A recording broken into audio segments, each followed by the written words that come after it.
दोस्तों, तो आज हम एक्सप्लेन करने वाले हैं वेलकम टू वाइकिकी सीज़न 2 के पहले एपिसोड को, जो एक बहुत ही कॉमेडी ड्रामा है और आपको देखने में बहुत मज़ा आएगा। कहानी की शुरुआत में एक व्यक्ति लड़ाई करता हुआ दिखाई देता है। तब हमें पता चलता है, अरे ये तो सीज़न 1 का ली जुन की है, जो अभी भी एक्टिंग कर रहा होता है। सेट पर सभी उसकी बहुत तारीफ़ करते हैं, तभी उसके पास किसी का कॉल आता है और वो शॉक्ड हो जाता है। सीन शिफ्ट होता है और हमें एक सिंगर दिखाई देता है, लेकिन तभी हम देखते हैं कि उसके ऑडियंस में केवल 2 से 4 लोग हैं, वो भी सो रहे होते हैं। तभी उसके पास भी किसी का कॉल आता है और वो भी शॉक्ड हो जाता है। सीन शिफ्ट होता है और हमें एक बेसबॉल प्लेयर दिखाई देता है, जो बहुत ही शानदार तरीके से खेलते हुए अपनी टीम को जिता रहा होता है और लास्ट में वो जीत जाता है। लेकिन तभी उसे होश आता है और वो देखता है कि वो एक सपना देख रहा होता है। उसके कोच उसे बहुत डाँटते हैं, मतलब कि वो भी एक फ्लॉप प्लेयर रहता है। तभी उसे भी किसी का कॉल आता है और वो भी शॉक्ड हो जाता है। इस तरीके से वो तीनों रोड पर भागते हुए अपने घर की तरफ बढ़ते हैं।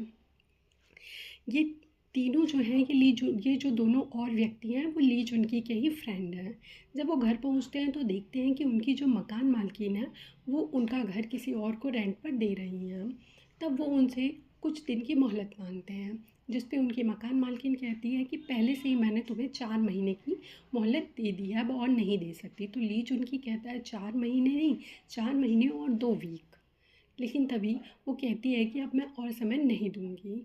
फिर वो लोग उससे रिक्वेस्ट करते हैं तो वो उन्हें 1 हफ़्ते का टाइम दे देती है। पर बात तो ये है कि अब उनके पास पैसे हैं नहीं, तो वो रेंट देंगे कैसे?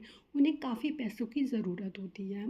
इसी में वो उदास रहते हैं और आपस में बातें कर रहे होते हैं। उनकी एक फ्रेंड उनकी होती जो है, फ्रेंड लेकिन होती है तभी वो चेबेका के बारे में कहती है कि ली जुनगी को उसने डंप कर दिया। तो ली जुनगी कहता है कि उसने मुझे डंप नहीं किया, हमने आपस की सहमति से ब्रेकअप किया है। तभी उन्हें पता चलता है कि आज उल्का पिंड गिरने वाला है, जिसे देखने के लिए वो सभी लोग छत पर पहुंच जाते हैं और छत पर पहुंचकर वो मस्ती और मजाक करने लगते हैं। वो वेट कर रहे होते हैं कि कब ये गिरेगा, लेकिन तभी उन्हें दिखाई देता है कि ऊपर से एक उल्का पिंड गिर रहा होता है। जिसे वो देखते हैं तो उन्हें पता चलता है कि वो उनके सिर की तरफ ही आ रहा है, जिसे देखकर वे डर जाते हैं। लेकिन तभी वो उल्कापिंड उनसे उनके सिर से टकराते हुए आगे की तरफ चला जाता है और उनके गेस्ट हाउस पे गिर जाता है, जिससे उनका पूरा गेस्ट हाउस जल जाता है और पूरी आग लग जाती है। आग लगने के बाद जब वो नीचे आते हैं तो देखते हैं उनका पूरा चेहरा काला हो चुका रहता है, साथ ही उनका घर जो रहता है वो भी 2 जगह से छेद हो गया रहता है, एक छत की तरफ और एक ज़मीन की तरफ। अब वो डर जाते हैं कि अगर उनकी मकान मालकिन को ये पता चला कि उनके घर में छेद हो गया है तो फिर वो उन्हें नहीं छोड़ने वाली। पर वो कहते हैं कि इसमें मकान मालकिन क्या कर सकती हैं, ये हमने नहीं किया है बल्कि ये उल्का पिंड द्वारा किया गया है। लेकिन वो समझते हैं कि उनके मकान मालिक इसमें उनकी कोई सहायता नहीं करेंगे। तभी ली जुनकी उन्हें कहता है कि हम इसे ढक देते हैं। तो वूशिक और कीबोंग मिलकर सोफे से नीचे वाले जो छेद रहता है उसे ढक देते हैं, लेकिन ऊपर वाले के लिए वो लोग सोचते हैं क्या किया जाए। तो ली जुनकी आइडिया देता है कि मैं वहाँ पर अपना फ़ोटो लगा दूँगा, लेकिन उसी बीच में उसका पैर उसमें फंस जाता है और वो लटकने लगता है। लेकिन तभी मकान मालकिन घर आ जाती है और उनसे रेंट के लिए पूछने लगती है।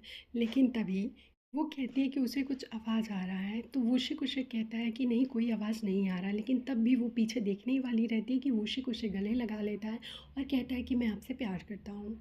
तभी वो कहता है चलिए बाहर चल के इस बारे में बात करते हैं।